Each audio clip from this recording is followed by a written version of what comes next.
Assalamualaikum warahmatullahi wabarakatuh. Perkenalkan, nama saya Komaria Van Gobel dengan NIM 4134023022.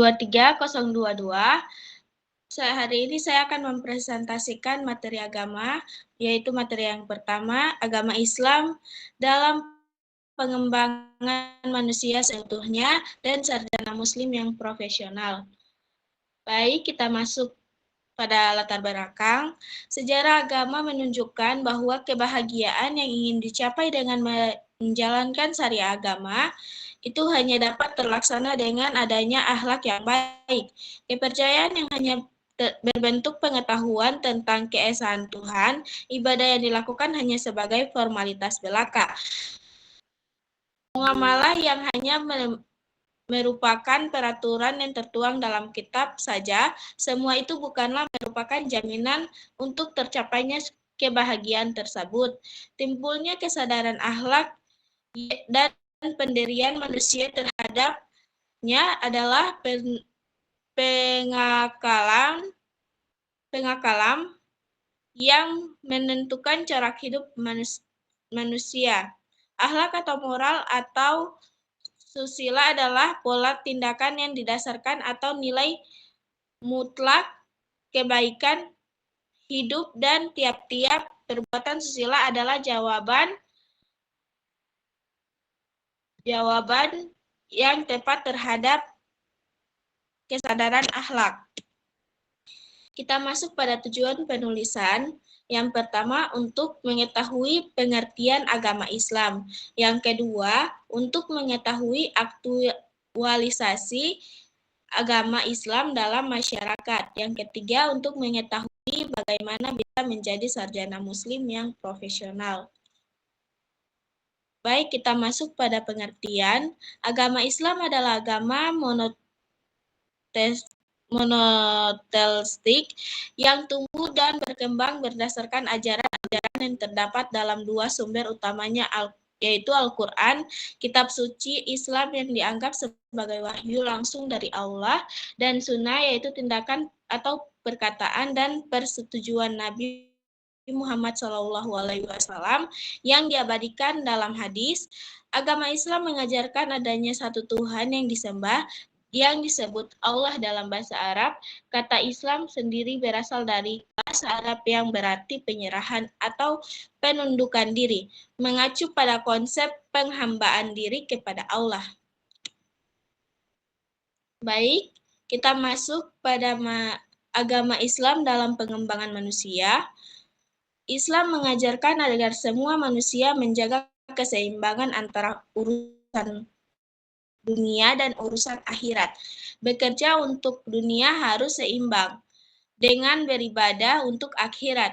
Khusus untuk meraih kesuksesan dalam kehidupan dunia, syaratnya harus dilakukan dengan usaha dan kerja keras.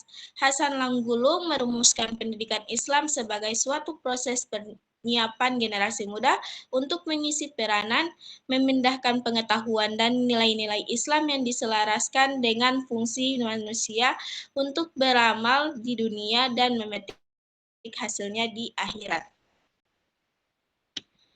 Baik, kita masuk pada peran penting pendidikan agama Islam di perguruan tinggi. Peran penting pendidikan agama Islam di perguruan tinggi menyampaikan landasan pengembangan kepribadian kepada mahasiswa agar menjadi kaum intelektual yang beriman dan bertakwa pada Tuhan Yang Maha Esa, berbudi pekerti luhur, berpikir filosofis, bersikap rasional, serta bergerak maju melahirkan insan-insan yang cerdas, berkepribadian, serta dengan kecerdasan itu dapat mengantarkan dirinya sebagai insan yang siap menghadapi tantangan real dalam masyarakat. Kita masuk pada sarjana muslim yang profesional. Nah, pada sarjana muslim yang profesional ini terdapat 5 opsi, yaitu yang pertama integrasi ilmu dan agama, yang kedua etika profesional, yang ketiga keseimbangan kehidupan, yang keempat pemberdayaan masyarakat, yang kelima konteks global. Kita masuk pada tantangan dan peluang. Tantangan yang pertama yaitu potensial konflik nilai antara tuntutan profesional dan etika Islam. Yang kedua yaitu tekanan globalisasi dan modernisasi dalam menjaga identitas keislaman. Kita masuk pada peluang. Dapat menjadi agen perubahan positif dalam lingkungan profesional mereka dan berperan dalam dialog antar agama dan budaya menciptakan pemahaman yang lebih baik. Baik, kita masuk pada kesimpulan. Agama Islam merupakan sistem kepercayaan monoteistik yang didasarkan pada ajaran Al-Quran dan Sunnah Islam, menekankan kehidupan yang seimbang antara dunia dan akhirat dengan prinsip tauhid sebagai inti keimanan. 5 rukun Islam memberikan landasan ibadah dan pedoman hidup bagi umat Muslim. Pendidikan Islam memegang peran penting dalam pembentukan kepribadian dan karakter individu. Melalui proses pendidikan, generasi muda diberkati dengan pengetahuan dan nilai-nilai Islam untuk menjalankan peran sebagai khalifah di dunia. Baik, terima kasih untuk materi pertama selesai. Langsung masuk materi kedua, Ibu Puput.